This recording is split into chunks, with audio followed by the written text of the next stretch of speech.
El Rayón de Mata, un podcast para decir lo indecible. Hola, un saludo para todas las personas que nos están viendo, que nos van a ver, que nos van a escuchar. Esta es una de las primeras conversaciones que vamos a tener en el Rayón de Mata, que es una estrategia para poner conversaciones incómodas, poner las diferentes perplejidades, los dilemas y todas las vainas que surgen muchas veces en conversaciones sobre derecho, sobre política, sobre filosofía de la ciencia, sobre pedagogía.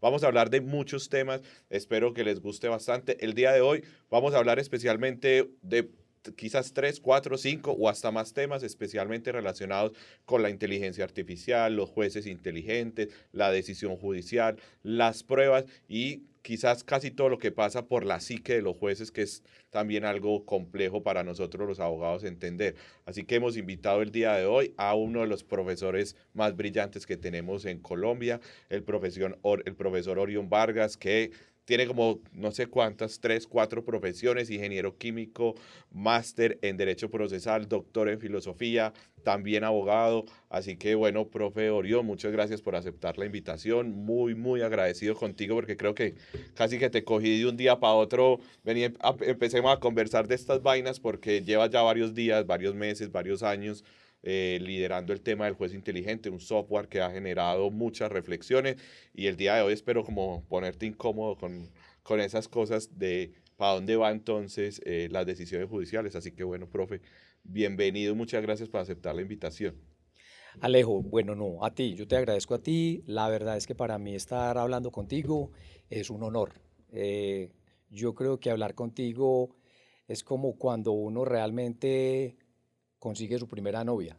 Es decir, uno siente una especial emoción por esa persona. Entonces, no, al contrario, yo te agradezco que me hayas invitado y solamente pues tendría como una inquietud.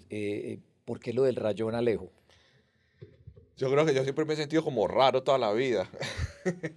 No, imagínate que a mí en el colegio me iba súper bien. Era buen estudiante, pero perdía siempre disciplina. En serio. Siempre. Conducta y disciplina insuficiente. Y era precisamente porque tenía como y todavía la tengo, una dificultad con la autoridad. En la autoridad me pone un rayoncito. Siempre como que alguien que viene a ejercer la autoridad me pone como en alerta, como en expectativa. No tengo pues un problema ontológico con que me tenga que seguir instrucciones, órdenes, comandos o reglas, pero sí creo que deben estar muy bien justificadas. Entonces en el colegio, estudié en un colegio católico con una convicción profundamente religiosa y yo ya desde pequeño tenía como ese rayoncito de ir peleando con la autoridad. Mi primera pelea fue con la religión. Con la religión. Después la pelea con los profesores por la manera como nos enseñaban.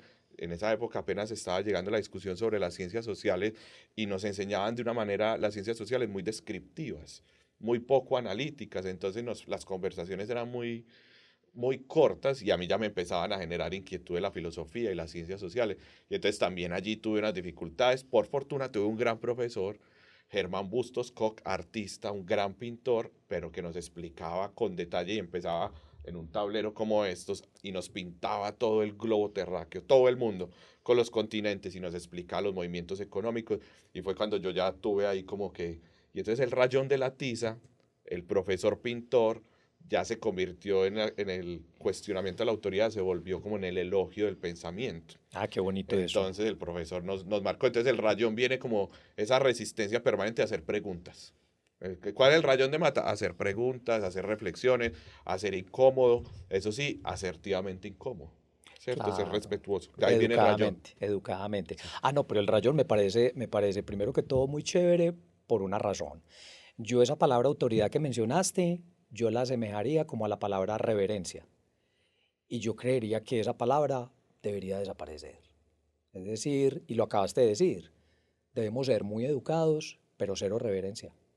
Y cuando digo cero reverencia estoy de acuerdo contigo, es decir, preguntemos lo que creemos que debemos preguntar y sobre todo con lo que no nos sentimos bien. ¿Por qué?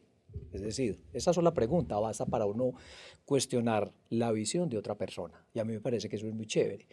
Porque sabes que, Alejo, cuando no cuestionamos, es decir, cuando no estamos de acuerdo, pero no cuestionamos, sino que apuñalamos por detrás sin que el otro se dé cuenta, entonces de alguna manera yo creo que no somos coherentes. Y a mí sí me parece como muy chévere eso. O sea, Yo diría que tenemos que tener el valor, o sea, podríamos llamarlo la marcha del valor. Y la marcha del valor es, oiga, reverente no, pero educado sí. Yo creo que esa combinación me parece chévere y estoy de acuerdo entonces con lo que dijiste, o sea que ya entendí el rayón, o sea que ese profesor de alguna manera comenzó a dibujar con esa tiza algo muy positivo en vos. Sí, sí, y hay algo sobre lo que dices, es que también tiene como el propósito de estas iniciativas de poner conversaciones en este programa que va a ser el Rayón de Mata, y es hacer emerger la palabra, porque cuando lo que estamos viviendo hoy en día es que, digamos, hay como una posición políticamente correcta de que hay temas que son como vedados, como de eso no se habla, y yo soy de los que digo todo se habla. Yo recuerdo que yo he estado como muy incómodo cuando nos decían sobre religión y política no se habla, y yo, uy, nos quitaron lo mejor. No, vamos a hablar Entonces, de ¿de qué vamos a religión, hablar? No entonces no tenemos nada hablemos de de qué nada. hablar. No, pongamos la discusión sobre la religión y la política. Eso sí, creo que hay algo que no nos enseñaron y que creo que precisamente esta es la pedagogía que queremos hacer, es seamos asertivamente críticos. Yo, por ejemplo, soy una persona atea, pero no soy un ateo militante. Y me encantan las religiones, porque encuentro en ellas un montón de cosas. Qué Pues, por bonito ejemplo, eso, qué en Cristo bonito, encuentro qué enseñanzas. bonito. Yo no creo que Cristo sea el Hijo de Dios, pero sí creo que es una persona a seguir en un montón de enseñanzas. Entonces creo que esa asertividad crítica y esa incomodidad asertiva tiene como propósito generar las estrategias para hablar, que creo yo que es el paso previo, que creo que tú lo conoces muy bien, de esas discusiones que propone el profesor Roberto Gargarella, Ujú. y es la democracia deliberativa requiere una actitud dialógica permanente, y el diálogo solo surge a partir del reconocimiento del otro. Qué tan chévere. Y Y es que uno se reconoce en el otro también, Alejo. sí, casi que uno habita. Digo, si uno estuviera solo, ni siquiera estuviera consciente de que existe. En la isla uno solo, si uno no tiene un espejo, no sabe ni siquiera que existe. Alejo, ahora que mencionas el espejo, entonces pongámosle título a eso. El espejo que huye. Sí, más o menos. Alejo, Bueno, Alejo Chocala. Orión, te pongo la conversación directamente sobre esto. Tú vienes y si nos cuentas un poquitico, así para que todos entendamos qué es esta vaina del juez inteligente, nos cuentas y yo después te hago un poquitico de preguntas, porque digamos que te pongo el contexto muy general. Y es que yo llevo trabajando hace un par de años sobre la decisión judicial. Ok, La decisión judicial como prácticamente esa instancia final por medio de la cual se materializa el derecho. correcto. Finalmente, cuando tenemos unas dificultades en la convivencia, surge un juez que resuelve quién tiene el derecho o no. O cuando tenemos algunas dificultades en términos tributarios, penales, civiles, laborales, finalmente tenemos nosotros los abogados una fe consagrada a los jueces bastante fuerte. Y quizás nuestro sistema judicial gira en torno a la labor judicial. Y Correcto. tú vienes trabajando en un tema muy interesante que es los jueces inteligentes y un software que desarrollaste que me parece genial. Yo lo he venido leyendo y todas las entrevistas que has dado, pero aprovechemos que estás acá y después rayamos un poquitico sobre qué significa y para dónde iría eso. Perfecto, listo, muy bien. Listo, no, mira, tú lo dijiste y arranquemos hablando del juez. A mí me parece que al juez le toca realizar una tarea demasiado compleja. Es decir, cuando uno es juez y juzga, pues de alguna manera uno tiene que intentar ser muy ponderado, ser muy prudente, ser muy coherente. Entonces, mira que desde esa perspectiva, si hablamos del ser humano, Alejo, yo creo que eso es muy difícil. ¿Por qué? Porque es que un juez es un ser humano. O sea, la sangre que le corre a un juez por las venas es la misma que tenés vos por dentro. Y los sentimientos que tiene un juez son los mismos que tenés vos. Y los problemas que tiene un juez son los mismos que tenemos todos. Entonces, de alguna manera, volvemos al concepto de la autoridad y la reverencia. Yo creería que nosotros no deberíamos ver a nuestros jueces con reverencia, sino que deberíamos verlos como seres humanos. Y entonces, cuando yo digo que un juez es un ser humano, ¿cierto? Es decir, que está hecho de sangre, de venas, de nervios, entonces realmente ahí podemos decir que esa tarea que él realiza, que es la que tú mencionaste de la decisión judicial, es muy complicada. Y es muy complicada, ¿por qué? Partamos de la siguiente base. El proceso de toma de decisiones tiene que hacerse con base en las pruebas. Es decir, un juez sin pruebas no puede tomar una decisión. Y eso es lo que se llama el principio de necesidad de la prueba, ¿cierto? Perfecto. Ahora bien, de alguna manera esas pruebas, ¿cierto? Lo único que hacen es traerle al juez un conocimiento probable de la ocurrencia de unos hechos. Entonces un demandante le dice a un juez, señor juez, vea, aquí se me violentó un derecho. ¿Cómo me lo violentaron? Y le narra unos hechos, unos hechos. Pero ¿qué es lo que tiene que hacer ese demandante? Probar esos hechos, para que con base en esa prueba de esos hechos le pueda pedir al juez que le resuelva en su favor ese derecho, es decir, lo que llamamos las pretensiones. Entonces, mira que tenemos tres elementos ahí que son cruciales, ¿cierto?, en el proceso de toma de decisiones de un juez, que son unas pretensiones, unos hechos y unas pruebas de esos hechos.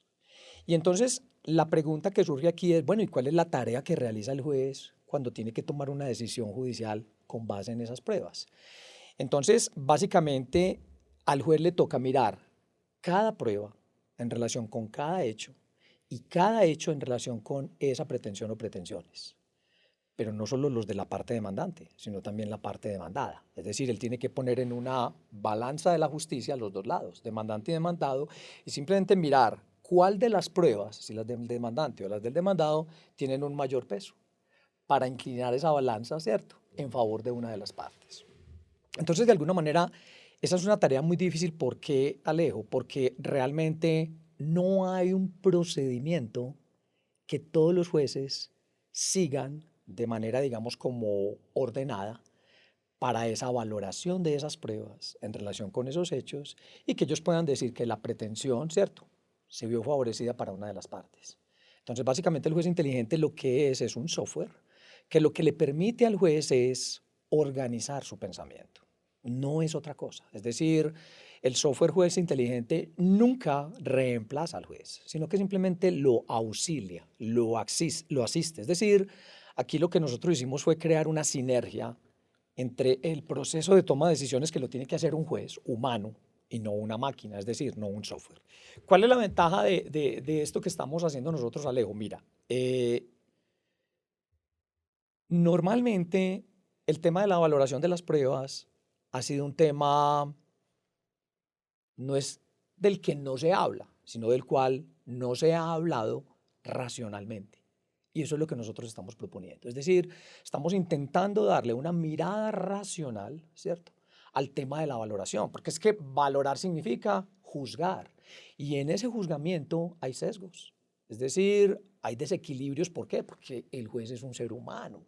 Entonces, de alguna manera, un juez se enfrenta a una tarea muy complicada. Entonces, lo que hace el software es asistirlo, simplemente. Y podemos decir, como para que la gente entienda bien qué es el juez inteligente, es como una especie de calculadora probatoria, Alejo. Cuando tú necesitas hacer muchas operaciones en la cabeza, primero, puedes cometer un error, ¿cierto?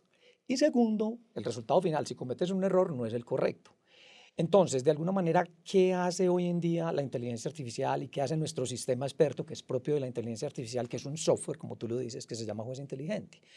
Es una calculadora probatoria que le dice al juez, venga, señor juez, ¿usted tiene cuántas pruebas? Tiene 500 pruebas, listo. Ingréseme cada una de las pruebas. Pero es que esas pruebas usted las tiene en relación con unos hechos que las partes pretenden probar. Dígame cuáles son los hechos. Y por último, dígame cuáles son las pretensiones de la parte que tiene la carga de la prueba. Es decir, la regla general nos dice que es el demandante y el Ministerio Público. Pero también permite tener la mirada de ¿quién? Del demandado, es decir, de la contraparte. Y esto lo único que hace es hacer como una especie de cálculo probatorio del valor de cada prueba en relación con cada hecho y de todas las pruebas en conjunto en relación con todos los hechos y en relación con una o con varias pretensiones. Entonces, cuando yo te pido a ti que, por ejemplo, multipliques 4 por 4, ¿cuánto te da ese resultado? 16. 16. Mira que lo hiciste de manera rápida. Pero cuando yo te digo que me multipliques la raíz cuadrada de 47 por 8 elevado a la 5, Ya, chao, me perdí. entonces ya te perdiste. Claro, entonces, ¿por qué te perdiste? Porque realmente esos son datos que para ti no tienen ninguna importancia. Pero para una máquina, la máquina no dice si son importantes o no son importantes. La máquina simplemente dice, yo almaceno esos datos y hago unas operaciones matemáticas y las hago en una milésima de segundo. Primer asunto en el que nos diferenciamos de la máquina. La máquina no es inteligente. Entonces, cuando hablamos de inteligencia artificial, lo que estamos diciendo es que las máquinas no son inteligentes. Los seres humanos sí somos inteligentes. Tenemos sentimientos, creatividad, imaginación. La máquina no. La máquina ni siquiera piensa lejos. La máquina lo único que hace es realizar una operación que puede ser muy compleja para un ser humano en términos de tiempo. La máquina la realiza en una milésima de segundo. Pero también lo bueno de la máquina es que a la máquina no se le olvida nada. A nosotros los seres humanos se nos olvidan las cosas, ¿cierto? La máquina no se le olvida. Y la máquina almacena esos datos y esas fotos y esas imágenes y todo lo que uno le introduzca, pero almacenan millones de datos. Y esos millones de datos los procesan en una milésima de segundo. Esa es la ventaja de la máquina. Entonces, ¿para qué nos sirve el software juez inteligente y para qué nos sirven las máquinas y para qué nos sirve la inteligencia artificial? Para que ciertas tareas que son complejas y que nos tomarían mucho tiempo, pues la inteligencia artificial simplemente nos la hace en un tiempo mucho más rápido. Entonces, básicamente es eso, como para entenderlo en términos generales, el juez inteligente lo que hace es una especie de calculadora probatoria que le permite al juez asignar valores individuales de las pruebas a los hechos y valores conjuntos de todas las pruebas en relación con los hechos a las pretensiones de las partes. Sí, porque me surgió algo que no tenía previsto después de lo que te estaba escuchando, y es que la ponderación que concede el software a cada elemento probatorio es un comando que previamente ustedes que ustedes asignaron. Es decir, bueno, es un testimonio, es un documento, una prueba pericial, toda la información se agrega en el software y él ya le da un valor a cada uno de esos, o todos tienen el mismo valor, o cómo está ponderado. No, entonces lo primero es, nuestro sistema no realiza ponderación, Ok, realiza valoración. ok, Es decir, estamos hablando de cuestiones fácticas. listo. Estamos hablando de la prueba de los hechos. Nuestro sistema no le interesa mirar, por ejemplo, la vaguedad o la ambigüedad en una prescripción normativa, para nada. Es decir, cuestión fáctica, ¿cierto? Pero, ¿qué es lo que pasa aquí, Alejo? Que todo lo asigna el juez. Entonces, por ejemplo, si tú eres un testigo, Alejo, y yo te interrogo, ¿cierto? Yo soy el juez y te estamos interrogando ahí en el proceso, es decir, estamos practicando la prueba testimonial. El juez, ¿qué percibe?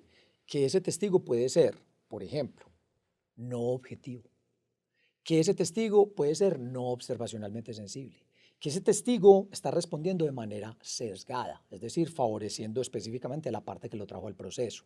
Pero también que puede percibir que en relación con ciertas otras pruebas o otros testimonios o otras declaraciones o otros documentos o dictámenes periciales se está contradiciendo. Entonces te pregunto, si luego de que yo he practicado la prueba testimonial tuya en un proceso judicial, me doy cuenta que fuiste sesgado, que evitaste responder ciertas preguntas, que no fuiste objetivo y que no fuiste observacionalmente sensible, yo me hago la siguiente pregunta como juez. ¿Qué tan probable es que lo que este testigo dijo sea cierto? ¿Poco probable? ¿Probable? ¿Más que probable? ¿Muy probable? ¿Casi cierto o cierto? ¿Cuál eliges? Poco.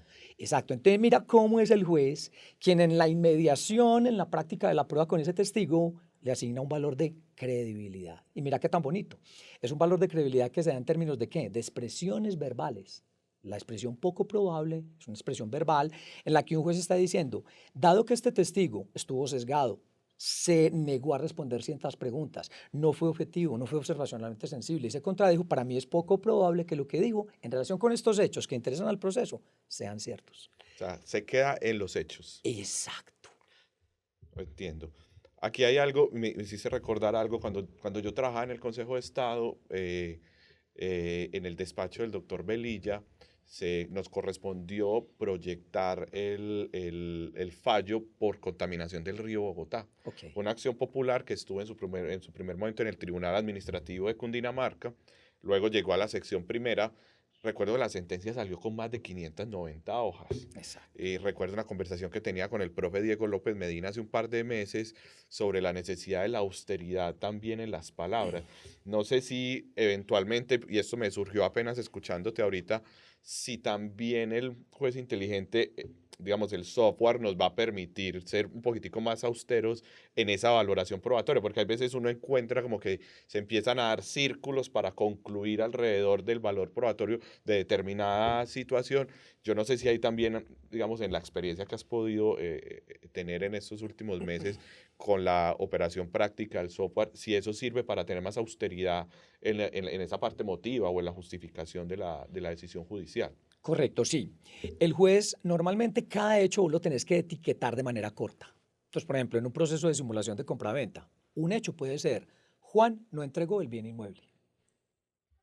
Entonces, cuando enseñamos lógica en las universidades, y tú que asististe a AFID como profesor, ¿cierto?, de argumentación, y yo que también soy profesor de argumentación, nosotros sabemos que la lógica es fundamental. ¿Por qué, Alejo? Porque la lógica proposicional nos permite que comenzar a construir proposiciones, oraciones cortas y conectándolas con conectores lógicos, algo que no se le enseña a nuestros estudiantes en las facultades de Derecho y es fundamental. Por eso es que los abogados de alguna manera hablamos demasiado, es decir, para decir una oración corta nos tomamos 20 renglones. Entonces, y quiero decirte algo, Alejo. Por ejemplo, y tú que manejas ChatGPT hoy en día y ChatPDF y todo lo que es inteligencia artificial, te habrás dado cuenta que cuando uno escribe y le pide al ChatGPT que por favor lo que uno acaba de escribir lo resuma de manera más concreta, él lo hace.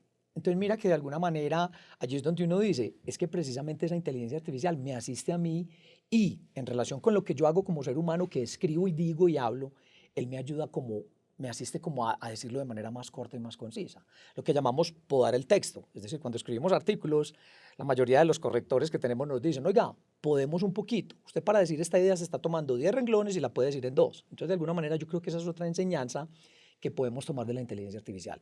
Entonces, el juez inteligente exige que nuestros estudiantes en la Facultad de Derecho hagan etiquetamientos cortos de los hechos, etiquetamientos cortos de las pruebas. Pero si tú has mirado el software, él tiene una casilla gigantesca donde si el abogado, el juez, el fiscal, el estudiante o el profesor quiere poner 50 páginas, las puede poner tranquilamente. ¿Por qué, Alejo? Porque también hay que entender que hay personas que tienen distintos estilos de trabajo. Hay gente que le gusta escribir más largo, hay gente que le gusta escribir más corta. Entonces nosotros ahí no encontramos limitaciones, pero el etiquetamiento de cada pretensión, hecho y prueba, la etiqueta, si es una etiqueta corta, que está restringida, y eso también te obliga ¿a qué? A enseñarte a escribir. Ahora, ¿nosotros qué ejercicio estamos haciendo, Alejo? Nosotros, por ejemplo, le entregamos una denuncia, tal como se recibe, ¿cierto? Al ChatGPT.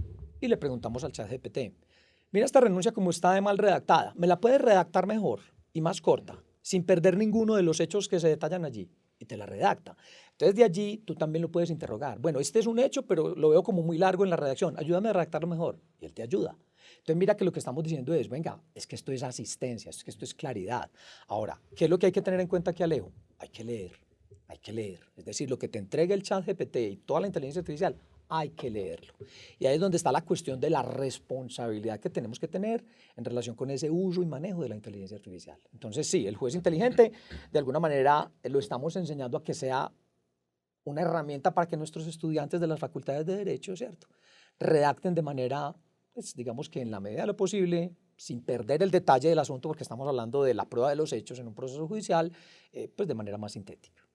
Imagínate que en estos días, cuando estábamos repasando todo esto para que pudiéramos tener esta conversación, encontré una referencia de Kelsen a un obispo, creo que no recuerdo mal, creo que es el obispo Hotley, que dice, realmente el legislador final de toda norma es el juez. Realmente el legislador final de toda norma es el juez. Me llamó la atención precisamente esa reflexión porque yo llevo como un par de años estudiando el tema del realismo jurídico. Llegué a él precisamente porque alguien me decía, Hart hace cierta caricatura del realismo jurídico. Porque yo empecé en la universidad, me pusieron a leer el concepto de derecho de Hart, yo bueno, me puse a leer el concepto, después me hablaron del debate Hart-Dworkin, después me di cuenta, yo no sé si sabías que parece que el debate nunca existió. No sabía. Parece que no hubo tanto debate como dicen, pues porque como que Hart no entró mucho en la atención de la discusión, fue una conversación muy superficial. Pero al margen de eso, encontré algo, y es que, siguiendo a Kelsen, sí, que aunque voy a decir algo que puede ser un poquitico herético, algo en Kelsen hay de realista. Y el mismo Alf Ross lo señala por ahí en su libro sobre el derecho y la justicia. Y algo hay allí de Jeremy Frank y de todos los realistas sobre la dificultad que tenemos en 3 niveles, que después lo sintetiza un man que se llama Brian Leiter, buenísimo, un norteamericano. Dice, uno puede encontrar en el derecho una indeterminación global. ¿Qué quiere decir esa vaina? Él dice, le hemos imputado al derecho cierta racionalidad colectiva, cierto propósito de caminar hacia unos objetivos ciudadanos, que son los compromisos constitucionales, y bueno, ahí está. Como hay un norte por el cual caminamos todos cuando creamos una constitución. Okay. Y lo que dicen los realistas, no, eso no es tan cierto.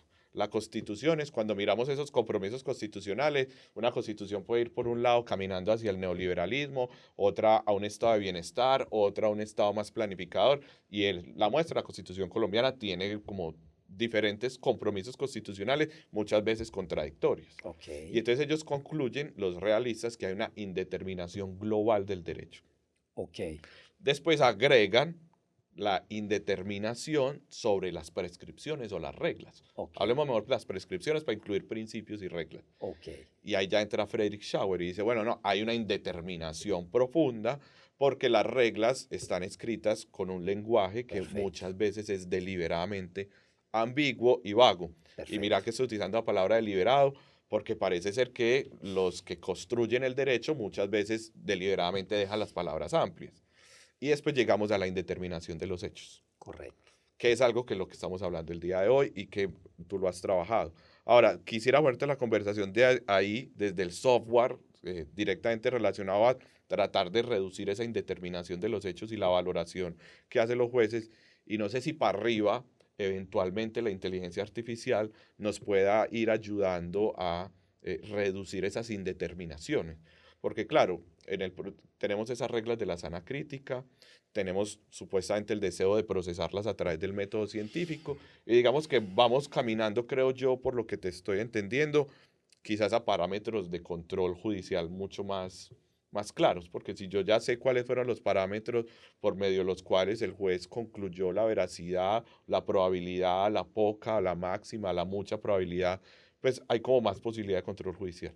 Pero a medida que vamos, por ejemplo, a la indeterminación de las reglas, no sé si eventualmente la inteligencia artificial nos podría a nosotros ayudar a precisar semánticamente las reglas por medio de las cuales los jueces motivan las decisiones. Correcto. Entonces estoy pensando si ahí eventualmente ves prospectivamente algo que podamos trabajar y ya después no sé si el derecho inclusive se puede trabajar desde ese lugar. Hay unas experiencias, por ejemplo, en Estados Unidos donde las normativas son el resultado de unas pruebas cognitivas, desde la psicología cognitiva. Venga, si ya sabemos que la gente no va a cumplir esas reglas, no las creemos, creemos otra. Por ejemplo, el tema del control del consumo de alcohol antes, cuando la gente está conduciendo. Entonces, quizás vamos escalando por medio de la inteligencia artificial a reducir la indeterminación del derecho. Pero lo pregunto porque intuitivamente me parece que sí, pero no sé qué piensas. Bueno, yo diría que intuitivamente sí. Es decir, estoy de acuerdo contigo. Esa perspectiva de la que estás hablando, digamos que eso no es el futuro, Alejo, eso es el presente. Y eso es el presente con la inteligencia artificial. Mira, lo bonito de la inteligencia artificial, y tú lo sabes, es que precisamente ella, que no es inteligente, sí puede almacenar las distintas visiones que pueden tener desde las diferentes teorías todas las posturas del derecho, lo que no puede hacer un ser humano. Y sobre todo porque, por ejemplo, a ti puede que te guste más una determinada visión que otra. Entonces ya de entrada tú estás sesgado, pero la máquina no va a estar sesgada. La máquina te va a decir, mire, desde esta perspectiva esto es así, desde esta otra perspectiva esto es así, y desde esta otra esto es así. Diga usted cuál es. No sé si me entiendes. Sí, Y a claro. mí me parece que eso es como muy kantiano también, porque uno diría, piense con cabeza propia, ¿cierto? Mire lo que dice el otro y tome su decisión usted, o sea, y decida usted, pero siempre mire lo que dice el otro. Entonces, de alguna manera, la inteligencia artificial, que es lo que estás diciendo, nos va a permitir tener, ¿qué? Esas múltiples visiones, pero finalmente sos vos el que va a tomar la decisión, ¿cierto? Y vos puedes decir, es que con base en esta visión, que esta es mi visión, yo concuerdo con esta, estoy tomando esta decisión. Entonces, mira lo que estás diciendo, ya desde allí hay una transparencia en tu visión. Es decir, ya estás poniendo las cartas sobre la mesa, entonces la gente, si te va a criticar la gente, te va a decir, es que como usted tiene esta visión, por eso usted piensa así, y tú le vas a decir, exacto, es que yo pienso así, yo comparto esa visión. Ah, pero es que yo tengo esta otra, muy bien, pero es que usted no es quien está tomando la decisión la estoy tomando yo. Entonces, si usted me va a criticar, critíqueme desde el punto de vista de esta visión. ¿Qué es lo que no le ve bien a la visión? Ah, no le veo esto, perfecto, arranquemos la dialéctica. Lo que hablabas ahorita. Entonces conversemos ahora sí, y conversemos y construyamos seriamente como seres humanos. Pero mira que de alguna manera eso que dijiste, esa intuición de la que estás hablando, Alejo, así es. Mira que no estoy hablando hacia el futuro. Ah, ¿sí va a ser? No, así es. La inteligencia artificial nos va a permitir de alguna manera, y yo diría que no tanto controlarnos, Alejo, porque esa palabra también suena muy a reverencia y muy a autoridad, y yo la quitaría también, ¿cierto? El control es bueno, pero el control de alguna manera, como lo dijiste, dialéctico, dialógico, es decir, venga, hablemos, pero hablemos seriamente. O sea, no para que lloremos los dos juntos, sino para que construyamos con el lenguaje que tú mismo lo dijiste. En el sentido de las normas, de las prescripciones normativas, es vago e impreciso, ¿cierto? Ambiguo. Entonces, claro, ¿por qué dejamos abiertas las normas? Porque para eso existe que la interpretación, de alguna manera, ¿cierto? Esa es la excusa.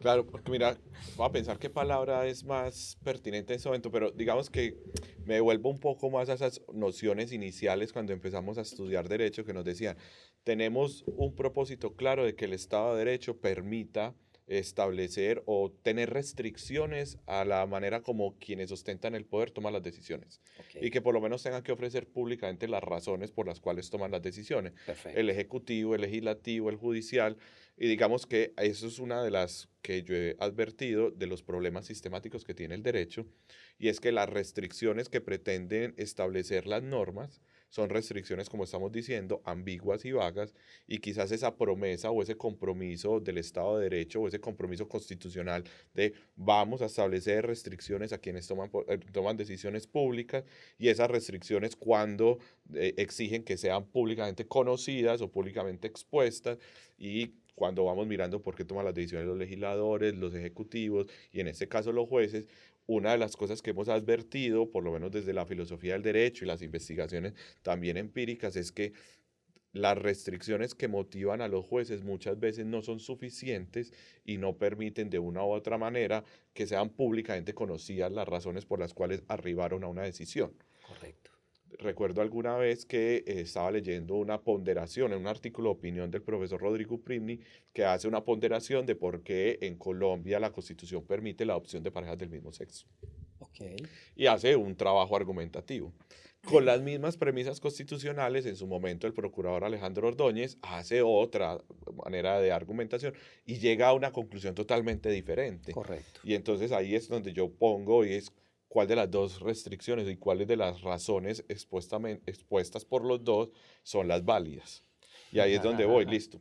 Claro, pasamos de la discusión de los hechos, pasamos a la discusión de las reglas y a la aplicación de las reglas. Ahorita cuando estabas exponiendo sobre pues, sobre el sistema inteligente, decías algo que me parecía muy interesante. Es, de pronto los jueces no tienen lo suficientemente intersubjetivado cómo son los mecanismos o los métodos de valoración de la prueba, Correcto. ¿cierto? Claro, que eso es lo que hemos dicho los realistas hace tiempo. ¿Verdad? Los jueces Mm, tienen una dificultad y es que no hay métodos de interpretación y valoración uniformes y estandarizados. Por eso veo con tan buenos ojos la inteligencia artificial. Entonces yo digo, ve, ¿será que con prospectiva eso no nos va a permitir a nosotros establecer con mayor claridad las restricciones que deberían operar para que los jueces cumplamos la promesa o el compromiso constitucional que dijimos? Es que los jueces también deben dar cuenta pública de las razones por las cuales toman las decisiones. Por eso lo veo desde ese lugar y por eso digo, claro, ve, aquí puede haber algo muy interesante. claro. Ahorita te contaba y aprovecho para poner la conversación sobre eso, y es que uno puede advertir que sobre los jueces operan diferentes restricciones, Ok, restricciones jurídicas y restricciones políticas. Estoy hablando desde el realismo jurídico. ok. Claro, entonces un juez que está en la jerarquía, en la jerarquía más baja de la pirámide judicial tiene unas restricciones, que es respetar el precedente judicial para que no le revoquen sus sentencias. Quizás tiene unas expectativas de ascenso, entonces tiene que cumplir ordenadamente la jurisprudencia y los patrones de toma de decisiones. Entonces tiene mayores estímulos para cumplir las restricciones jurídicas. Correcto. Pero a medida que subimos, llegamos a un punto donde esas restricciones jurídicas empiezan a ser ausentes y empiezan a tener más preponderancia las restricciones políticas. Porque cuando ya llegamos a las altas cortes, pues los magistrados, como son seres humanos, no por una cuestión de virtud o maldad, sino porque son atravesados por ser seres humanos, probablemente tienen otro tipo de motivación a tomar decisiones. Cuando digo otra motivación es que, claro, ya están en el tope, ya no tienen que seguir la jurisprudencia salvo la horizontal de ellos mismos. Entonces, claro, yo lo que advierto es, no deberíamos tener todas las mismas restricciones, o por lo menos los jueces no deberían tener las mismas restricciones, y la inteligencia artificial nos serviría eventualmente para tratar de reducir esos sesgos y heurísticas que operan en la pirámide judicial. No sé si me explico bien hacia dónde estoy poniendo la conversa. Bueno, yo creo que la conversa tiene una palabra clave que se llama restricciones. Y yo diría que una restricción, Alejo, es lo que limita nuestro desempeño.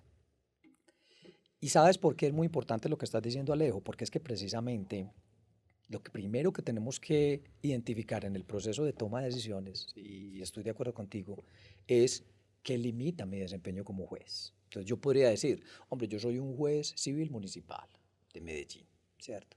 ¿Qué limita mi desempeño como juez en el proceso de toma de decisiones? Y luego me voy para el juez de circuito. Yo soy un juez de circuito. ¿Qué limita, cierto, mi desempeño como juez de circuito en el proceso de toma de decisiones? Y de ahí me sigo para arriba, para el tribunal. Yo, magistrado, ¿qué limita mi desempeño, cierto, en el proceso de toma de decisiones? Y lo que te estoy entendiendo es que a medida que ascendemos, en ese sentido que acabo de mencionar, digamos que se van desvaneciendo las restricciones. Perfecto. Entonces, de alguna manera, ¿yo qué diría? Yo agregaría una restricción a las que tú agregaste, ¿cierto? Porque hay restricciones que son de carácter, pues digamos, jurídico, pero también de carácter político. Pero Alejo, hay una que es grave, que se llama tiempo. Es decir, ¿qué es de lo único que no tenemos suficientes, no solo los jueces, sino todos los seres humanos, Alejo? Tiempo. Es decir, a cada segundo nos morimos un instante más. ¿Eso qué significa? A un juez civil municipal, ¿qué volumen de casos le llegan, Alejo? No, eso debe ser Exacto. miles de miles de miles. Entonces te lo voy a decir. Ese señor no tiene tiempo para resolver esos casos, digamos que de la mejor manera, ¿sí me entiendes? Pero entonces no es el juez en sí, sino que es otra cuestión la que nos mueve aquí. Es decir, oiga, venga, es que yo tengo una capacidad de resolución como la tiene una máquina. Si vos miras una máquina industrial, vos a la máquina le metes 5 y ella te entrega 5. Pero vos no le metes 50.000 para que entregue 5. ¿Sí me entendés? Entonces es un tema que tiene que ver con otra restricción adicional que a mí me parece muy sano anotarla. Y me parece muy sano anotarla en beneficio del juez. En beneficio del juez porque obviamente, claro, cuando tú hablas con los jueces, ¿cierto? De alguna manera, sin embargo, por ejemplo, tú sabes que a un juez de circuito le llegan casos más bravos y que de alguna manera con pruebas un poquito más complicaditas también, ¿no es cierto? Entonces, yo diría que el tema de las restricciones, como lo estás planteando a la luz de la inteligencia artificial, no lo voy a decir en futuro, ¿será asistido por la inteligencia artificial? No, es asistido por la inteligencia artificial. ¿Qué es lo que pasa, Alejo? Lo que pasa es que tenemos que, desde la enseñanza que estamos entregando a nuestros estudiantes, comenzar a interactuar con esa inteligencia artificial para crear nuevas metodologías que le permitan a nuestros futuros jueces, fiscales, abogados en ejercicio, ¿cierto?, trabajar de otra manera, es decir, de otra manera, pero siempre asistidos por esa inteligencia artificial. Entonces yo diría que estoy de acuerdo contigo, es decir, de alguna manera la desaparición de esas restricciones se va a ver totalmente, digamos que beneficiada por la inteligencia artificial. Pues no sé si estoy coincidiendo contigo, pero eso es lo que yo pienso. Sí, hay un tema que señalas muy importante y es que, y ahorita cuando empezabas la reflexión, era realmente a los jueces les toca sortear las dificultades más profundas del Estado de Derecho. Es decir, volvamos al tema. Entonces, al juez le toca una indeterminación global del derecho y entonces decir, bueno, qué pretendía el Código Civil cuando se creó de esta manera? Después le toca sortear la indeterminación que deja el legislador, pensada o no, sobre las prescripciones, sobre qué era la posesión, regular, no regular, buena fe y un montón de cosas, por poner un ejemplo. Correcto. Y después le toca resolver la indeterminación de los hechos. Correcto. Y además de eso le establecemos una expectativa ciudadana y con esas tres variables ya per se a los jueces les toca sortear una dificultad muy fuerte. Por eso yo quería que conversáramos el día de hoy sobre, venga, con esa expectativa que los compromisos constitucionales depositan sobre los jueces. Exacto. ¿Qué vamos a hacer nosotros, los que trabajamos en estas vainas de razonamiento judicial, para ofrecer herramientas para seguir fortaleciendo la labor de los jueces? Que por cierto es muy, muy, muy relevante. A mí me encanta pues la labor de los jueces. Claro. Claro, ahora como en la academia el mejor halago es la crítica, entonces uno aprovecha y pone la reflexión. Bienvenida, bienvenida. Hay que poner la reflexión, Sí, precisamente para cuidar la labor judicial. claro. Te quería hacer una pregunta, poquitico sobre historia del derecho probatorio, un poquitico sobre eso que ahorita estábamos conversando, y es, en un momento existieron las ideas de la tarifa legal, Ok. como, bueno, las pruebas van a tener determinado peso, Peso o valor, sí. ¿cierto? Transitamos en ese camino y pasamos por diferentes estándares de prueba y llegamos a la sana crítica y hemos ido como cambiando la forma como se valoran las pruebas. Ahora, la inteligencia artificial lleva consigo, quizás en su, voy a decir la palabra, pues, digamos como su ADN tecnológico, lleva consigo la reflexión científica, Correcto. ¿cierto? Y nos va a poner en esa determinación sobre los hechos, los elementos probatorios, las pruebas, nos pone a discutir directamente sobre la ciencia. Es como que vamos a advertir que se van a juntar las discusiones sobre las cuestiones más científicas, van a estar allí acompañando a los jueces. ¿Será que vamos camino a pensar en una tarifa científica de la prueba?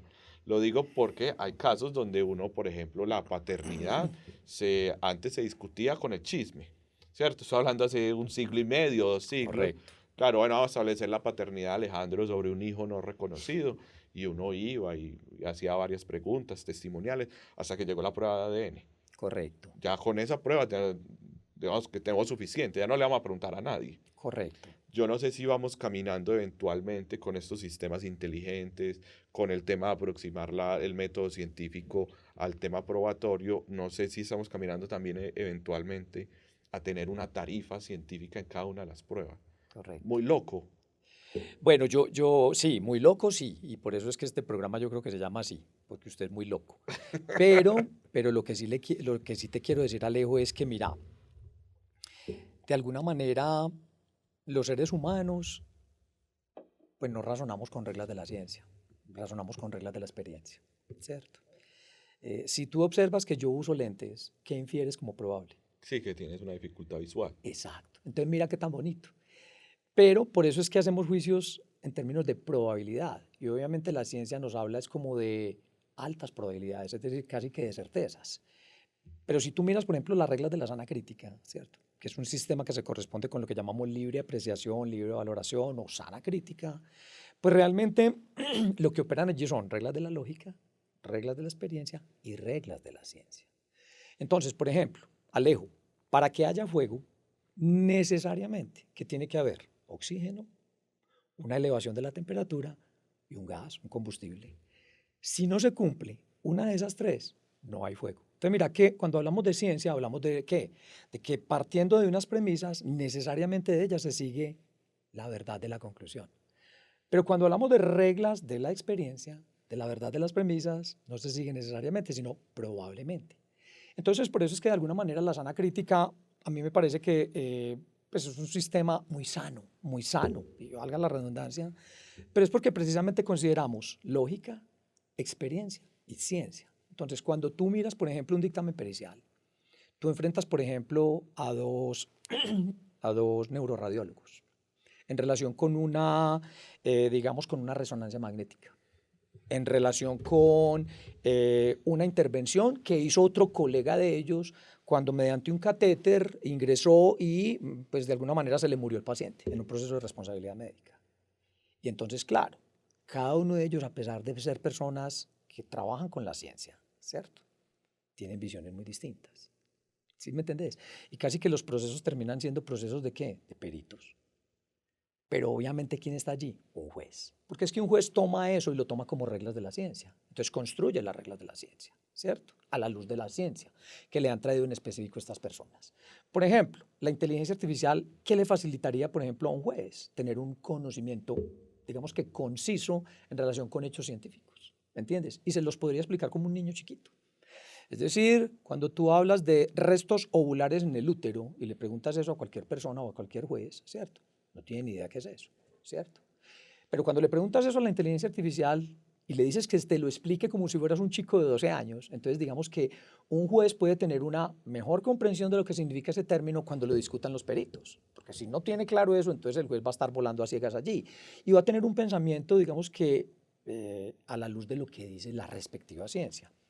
Ahora, Alejo, ¿qué te digo yo? ¿Qué es la ciencia? Mira que la ciencia es el conocimiento que adquirimos por observación y razonamiento debidamente estructurado, ¿cierto? Y mediante el cual establecemos, ¿qué? Leyes generales. Pero yo le agregaré una cosa, y nuevas leyes. Porque a la luz de la ciencia hoy, lo que se considera ciencia, en 5 años con el desarrollo tecnológico, nos vamos a dar cuenta que estábamos en un error. Eso no era la ciencia, hay una nueva ciencia. Entonces mira que aún la ciencia, ¿cierto? Tarifada, como la mencionas, está sujeta y abierta ¿a qué? Interpretación. Exacto, a refutación, muy popperiano también, ¿sí o qué? Claro. Entonces mira qué tan chévere eso, Alejo. Ahora, yo cambiaría el de tarifa, ¿cómo lo llamaste? Tarifa científica. Tarifa científica Me la estaba inventando, pues, como no, por... yo sé, como por tarifa artificial, que Sí, yo sí. creo que eso es lo que estás queriendo decir, tarifa artificial, porque entonces tú me estás diciendo, venga, pero es que las máquinas funcionan con matemáticas, con regresiones lineales, con estadísticas, con probabilidades, con contextos. ¿Sí me entiendes? Entonces uno casi que diría, jue madre, como que le vamos a empezar a creer, pues, mejor dicho, con lo que arrancamos hoy, Alejo, la nueva religión se llama ¿cómo? Contame. Inteligencia artificial. Si lo Sí. miramos, mira, porque precisamente, y eso es lo que busca la gente hoy en día. La gente hoy en día quiere consultarle a la inteligencia artificial hasta mejor dicho, qué hacer si no tiene plata para invitar a la novia hoy que está cumpliendo años. ¿Sí me entiendes? Entonces, ahí hay una doble cosa y eso podría ser también otro programa posterior a Alejo. Bueno, y Alejo, como todo, como todo. Es que el derecho de alguna manera, yo creo que el propósito del derecho oiga, es intentar, ¿cierto? Que las personas no acudan a él, sino que de manera humana y racional puedan resolver los asuntos que se les presentan a diario. Claro, eso es muy utópico, Alejo, vos lo sabes. La pregunta es, ¿y la justicia no es utópica también? Sí, y además que mira que le depositamos con esas tres expectativas, además no había advertido que la construcción o el relato que hemos construido alrededor de los jueces, que es un juez, digamos, sabio, o en palabras, por ejemplo, de Ronald Dworkin, el juez Hércules, ¿cierto? Nosotros mismos hemos sobreestimado sus capacidades y además de eso les pusimos ya estoy advirtiendo algo, que están discutiendo, consciente o no, están discutiendo sobre el estatus científico de muchas situaciones. Y Exactamente, ya no sé si estamos hablando de ciencia y tecnología, o de exactamente. una o la otra, Imagínate. porque ahí también habría que hacer la distinción si los jueces trabajan con, entonces ya estoy pensando que no trabajan de pronto con el método científico, trabajan en temas de tecnología. Exacto. Y ahorita se me surgió cuando dice la palabra artificial. Claro, porque ellos pues realmente no están haciendo una labor científica, por supuesto, y menos mal que no, porque ahora sí que les tendríamos que poner una cantidad de expectativas mayores a las que se pueden resolver en un despacho judicial. Correcto. Eso me lleva a preguntarte algo, ya que sigamos en la conversa sobre, digamos, entonces pasamos por inteligencia artificial, decisión judicial, la decisión judicial atravesada por las prescripciones y los hechos. Ya pasamos un poquitico sobre las prescripciones. Te quería poner en una discusión un poquito más amplia, más, si se quiere, más abstracta, sobre la indeterminación global del derecho. ¿Qué es eso, Alejo? Porque es que, Explícamelo como si fuera un niño chiquito. sí, porque es que la indeterminación es, a nosotros todos nos enseña, bueno, el derecho tiene una teleología, tiene un fin. Ok. Y uno dice, bueno, ¿y cuál es el fin del derecho? No, la certeza, la previsibilidad, garantizar los derechos. Y cuando uno empieza a darle clic, clic, clic, clic a todas las palabras que nos dicen, uno dice, ah, pero hay un montón de cosas que son las pretensiones que tiene el derecho, pero cuando uno mira, entre ellas son contradictorias. Correcto. Por ejemplo, algunas veces se pretende garantizar la democracia, otras veces la libertad, otras veces la libertad económica, otras veces la libertad política, otras veces la satisfacción de las necesidades insatisfechas. Y cuando uno va y trata de materializar los objetivos del derecho, advierte que muchas veces se contradice. Por Correcto. ejemplo, si yo quiero resolver las necesidades insatisfechas de la población en general, tengo que tener un sistema tributario generoso para poder garantizar la educación, la salud, la alimentación, por poner un ejemplo. Correcto. Pero ya para tener ese sistema tributario tengo que restringir un poco la libertad económica, Correcto. creando, Claro, creando claro. impuestos. Una restricción. Tiene que ser una Mirar restricción. las restricciones. Entonces, tenemos una indeterminación de los hechos. Quizá la inteligencia artificial nos pueda ayudar. Tenemos una indeterminación de la normativa, de las prescripciones. Quizás allí, a través de los consensos y lo que nos pueda ayudar la inteligencia artificial, podemos reducir los sesgos y las heurísticas. Ahora, ¿será que la inteligencia artificial, me estoy poniendo un poquitico orwelliano, ¿cierto? Ya estoy pensando por allá en eso. Sí, la inteligencia artificial eventualmente nos va a poner a discutir sobre cuáles son los objetivos realmente necesarios o no necesarios para la convivencia. No sé si me explico bien. Hay un autor que me gusta y siempre me gozan, sé que va a salir inclusive cuando publiquemos esto, un autor polaco que se llama Adam Chebrowski. Ok. Adam Chebrowski tiene unos libros espectaculares y busca siempre generar la austeridad del pensamiento, como no le proyectemos tantas cosas que no puede cumplir el derecho. Correcto. Y entonces dice, bueno, el derecho y la democracia, empieza a hablar de la democracia. La democracia no produce desarrollo económico, no es tan necesariamente cierto. Puede que sí o no, probablemente sí. Ok. Ahora, no genera mayor igualdad. Esa pretensión de que la democracia genera igualdad es poco cierta, Dice él. dice él. Ok. Ahora, ¿qué sí produce la democracia? Evita que los tránsitos de poder se den de manera conflictiva. Perfecto. Y entonces termina reduciendo las virtudes de la democracia a cuestiones más chiquitas. No está diciendo que le guste, está diciendo Ya. que es la historia lo que nos muestra. Correcto. Ahora, pues llega un punto de que entonces uno debería decir cuáles son los objetivos reales, cuáles son qué es lo que realmente sí puede hacer el derecho, Ah, muy bonito eso. ¿cierto? Sí. Y entonces por eso yo pienso que la inteligencia artificial nos está poniendo un poco en jaque a cambiar las preguntas que nos estábamos haciendo los abogados. Nos estamos cambiando las preguntas sobre cómo determinamos los hechos. Están cambiando las preguntas sobre cómo determinamos o formulamos mejor las prescripciones. No sé si vamos a llegar a un punto donde tengamos que hacernos otras preguntas sobre si no le estamos postulando demasiadas pretensiones al derecho. Correcto. ¿Y por qué pienso en la inteligencia artificial? Porque, claro, estaba leyendo un poco y advertía algo, y es que hay un software que logra determinar, de acuerdo con las posibilidades de cumplimiento del derecho a la propiedad privada en un país de 54 millones de habitantes. Ok. Entonces tenemos 54 millones de habitantes. ¿Cuál es? De acuerdo a la vocación agrícola, pecuaria, de acuerdo a las condiciones del PIB, y corre un programa y dice, ven, usted probablemente le tenga, dice cómo se calcula la unidad agrícola familiar. Ok. Probablemente usted está calculando mal la unidad agrícola familiar, Ok. que es la que la unidad agrícola familiar es la que se utiliza para adjudicar los bienes producto de la bienes. reforma agraria. Correcto. Entonces, claro, el método por medio del cual se concluyen un montón de decisiones de orden constitucional quizás están atravesadas también por muchos sesgos, por muchas heurísticas, están atravesadas por un montón de indeterminaciones que quizás nos pueda asistir de mejor manera la inteligencia artificial. Correcto. Lo estoy llevando ya muy abstracto. Correcto. Y puede ser muy orwelliano, pero pues para eso es que son estas vainas, para Bien. discutir sobre cualquier vaina que nos vaya ocurriendo. Correcto. Yo creo que eso que está señalando es muy importante desde toda perspectiva, es decir, desde lo académico, desde lo que ocurre en la realidad. Y ¿sabes qué es lo interesante? Vuelvo a algún comentario que hice al principio. Es que yo creo que la inteligencia artificial no nos va a responder, oiga, usted está haciendo mal esto. No. Oiga, usted está haciendo bien esto. No. La inteligencia artificial nos va a permitir, de alguna manera, todo el océano de datos que tenemos con las distintas visiones del derecho y posturas del derecho, nos va a permitir poderlas mirar, pero de manera más sencilla. Me explico, Alejo. Si yo no soy experto en un autor, ¿cierto? Y vamos a hablar de lo que dice ese autor, yo no puedo discutir contigo. Yo creo que una regla de juego en la discusión, nos lo dijo Aristóteles, es, oiga, discutamos.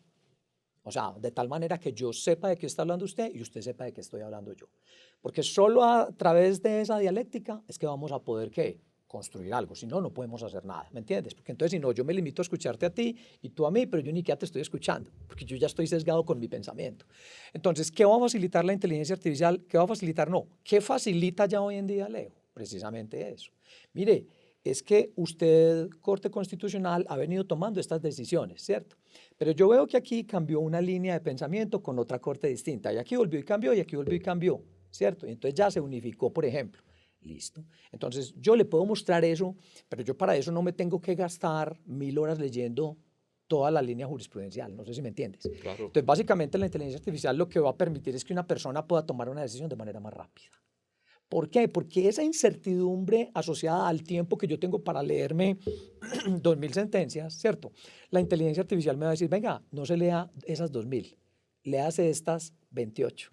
Porque en estas 28 realmente es donde se sintetizan esas 2000, porque de esas 2000 hay 200 que hablan de este mismo tema y tienen esta misma posición. Es para que se las va a leer todas. Le hace una, ¿cierto? Ahora él puede identificar y decir, y esta, que fue la más controvertida, ¿cierto? Téngala en cuenta. O mire, es que en esta que no fue tan controvertida, tiene 2 salvamentos de voto, que realmente usted debería leerlos. ¿De qué depende mucho de eso, Alejo? Y tú lo sabes porque tú manejas bien el ChatGPT. De la manera como hagamos las preguntas y pongamos en contexto a la máquina. Entonces, la inteligencia artificial no nos va a hacer nada a los seres humanos. La inteligencia artificial lo único que hace son procesos de cálculos estadísticos y matemáticos y probabilísticos en su gigantesca y enorme base de datos de todas las visiones del derecho que hay en el planeta y que han tenido históricamente determinadas consecuencias y nos permiten responder ciertas preguntas a nuestras necesidades. Entonces, a mí lo que me parece bonito de la inteligencia artificial es eso, que de alguna manera uno puede personalizar y mejorar su conocimiento en relación no solo con su visión, sino con otras visiones. Y a mí eso me parece que es crucial, ¿sí me entiendes? Porque es que, Alejo, no tenemos la capacidad de escucharnos, no tenemos esa capacidad, ¿me entendés? Hay unos egos muy tesos de las personas que tienen el conocimiento, porque precisamente el conocimiento se ha visto como ¿qué? Como un elemento de poder, y así es. Pero es que sabes que, Alejo, el conocimiento es uno, así de sencillo es, todo es transversal. O sea, no podemos hablar de disciplinas ya descontextualizadas. O sea, nuestros estudiantes de derecho, por ejemplo, tienen que comenzar a entender qué es pensamiento algorítmico. Porque es que el pensamiento algorítmico tiene que ver con los procesos. Y mira que hablamos de proceso judicial. ¿Y quiénes hablan de procesos? Los que mejor hablan de los procesos son los ingenieros químicos. Porque lo que le enseñan a un ingeniero químico es procesos. Entonces, mira qué tan bonito. Proceso químico, proceso judicial. ¿Tienen algo diferente?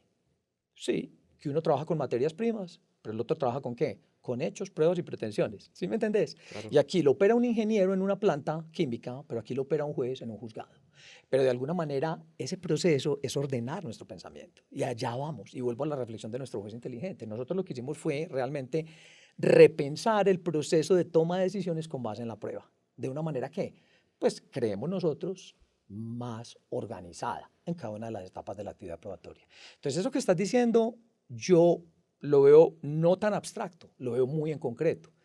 Y precisamente la inteligencia artificial nos va a facilitar ese camino para tener ¿qué? A la mano nuestra propia visión, pero también otras visiones y poder volvernos mejores. Es que en la medida, Alejo, en que tú tengas tu sola visión, de alguna manera estás solo y sesgado, pero en la medida en que tengas tu visión y la puedas contrastar con otras visiones, tú también puedes modificar tu pensamiento. Es decir, vení, yo venía pensando esto, pero ahora que he venido estudiando esta otra línea, no solo voy a cambiar mi forma de pensar, sino que voy a agregar a esa nueva visión algo que yo ya descubrí en esta otra visión. Entonces, mira que puedes empezar a ¿qué? A enlazar cosas. Y yo creo que esa conexión es muy necesaria hoy en día, Alejo. Yo me arriesgo un poquitico a hacer unas conclusiones personales y no sé si quieres animarte vos también a concluir algunas. A ver, yo, porque veo, digamos, en este primer episodio, en esta primera conversación, que estamos hablando de inteligencia artificial, decisión judicial, y terminamos hablando también del concepto de derecho, claro.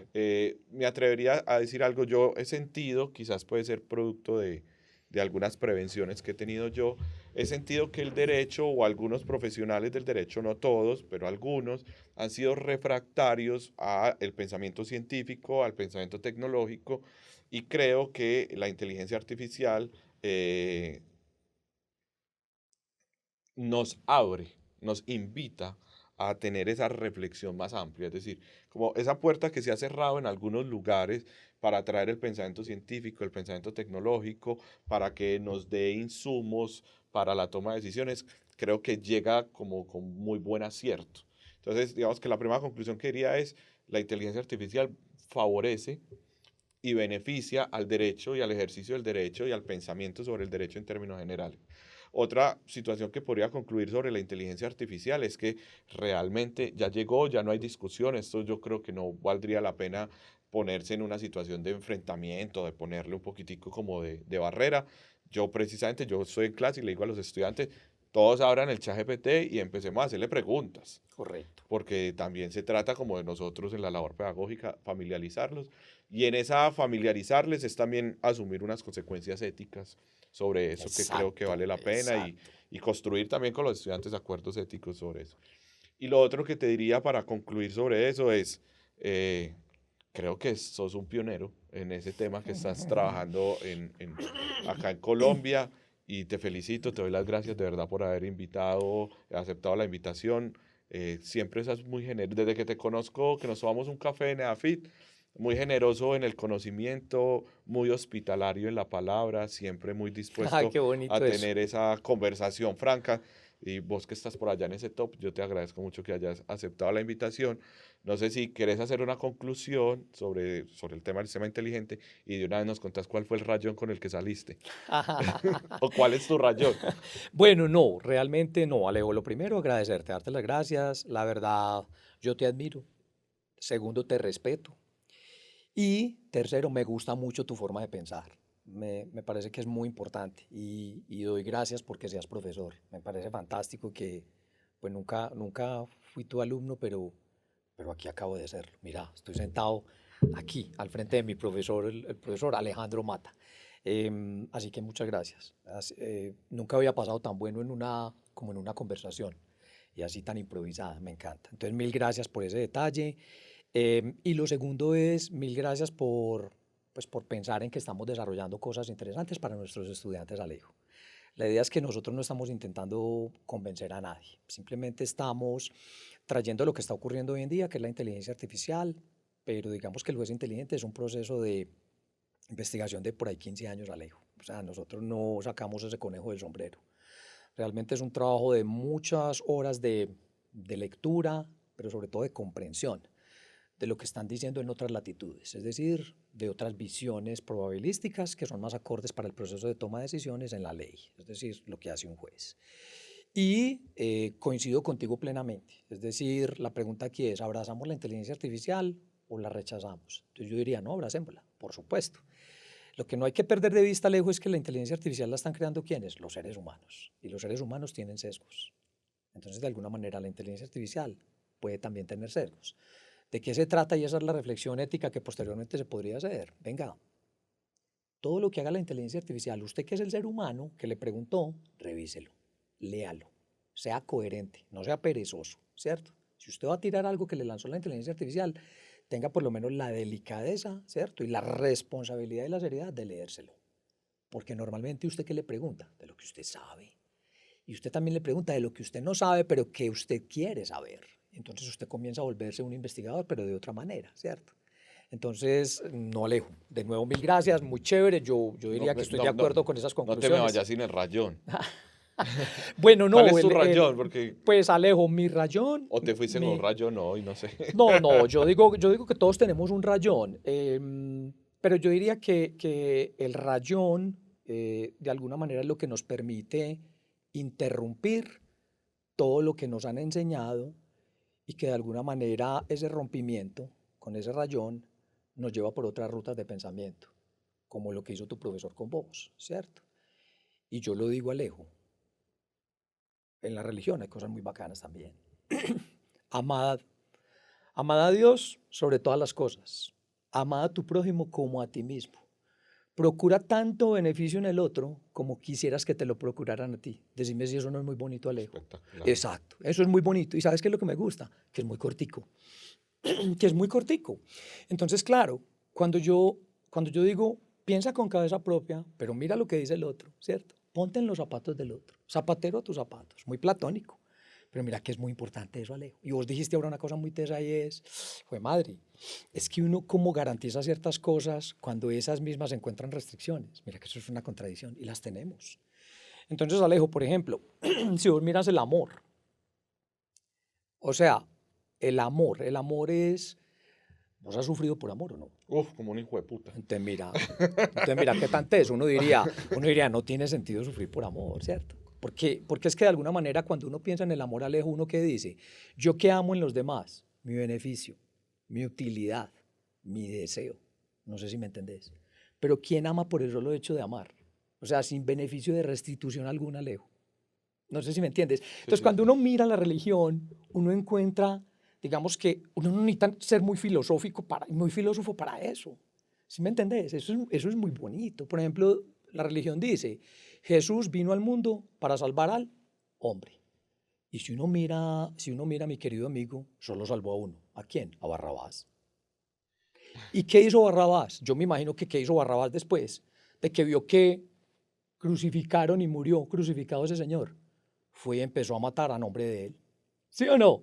Porque se sintió agradecido con él, imagínate. Ese era el patrón. Y entonces, de alguna manera, ¿qué podríamos decir? Barrabás no entendió. No sé si me entendés. No entendió. Así es. Entonces, mira que es que en la religión hay cosas muy bacanas, Alejo, y yo creería que de eso se trata, o sea, de mostrar como otras perspectivas que pueden ser, pues, obviamente criticadas, por supuesto. Pero yo allí encuentro cosas muy chéveres también. Entonces, el rayón es eso, Alejo, es lo que tú dijiste al principio. El rayón es suspender lo que se nos ha venido enseñando en cómo deben ser las cosas. Cuando a ti te rayan, entonces el camino se interrumpe y tú no continúas en el camino. Ese es mi rayón, Alejo. O sea, yo lo que hice fue simplemente mirar lo que dijeron otros, ¿cierto?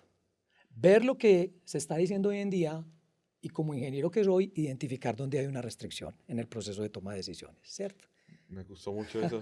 Me gustó mucho. Sabes que hay algo que me hiciste recordar y que aprovecho que estás acá para pues, dejar ahí como la reflexión y el homenaje al profesor José Iván Ortiz. Ah, qué bonito. Porque recuerdo mucho que él nos decía sobre eso de la suspensión. Como eviten que la inercia del pensamiento se sumerja en la naturalidad de lo cotidiano. Ah, El que le gustaba todas esas frases así. Qué bonito. Eviten que la inercia se ponga ya, digamos, rompan la naturalidad de lo cotidiano. Y quizás ese es el rayón, pues como suspendamos por un momento esa inercia del pensamiento y empezamos a pensar desde otros lugares. Así que bueno, esa es la razón por la cual estamos haciendo estos espacios de conversación. Te podré volver a invitar, ¿cierto? Sí, claro. No, hablamos de otra cosa, podemos hablar de religión también, que me gusta mucho. Chévere. Podemos hablar del amor también, sería chévere, de la amistad. Y de la compasión. De la compasión. Yo creo que no, temas vamos a tener para hablar, está súper invitado. Ya sabes dónde estamos grabando, cómo, ya conoces a Fabián a propósito de darle una gratitud por el apoyo, por la asesoría. Y bueno, vamos a seguir conversando. Espero en próximas semanas compartirles nuestro nuevo video podcast y nuestras nuevas grabaciones. Un saludo muy especial y sigamos siendo asertivamente incómodos. Así es, mi querido amigo. Gracias, Arión, por venir. Listo, Alejo.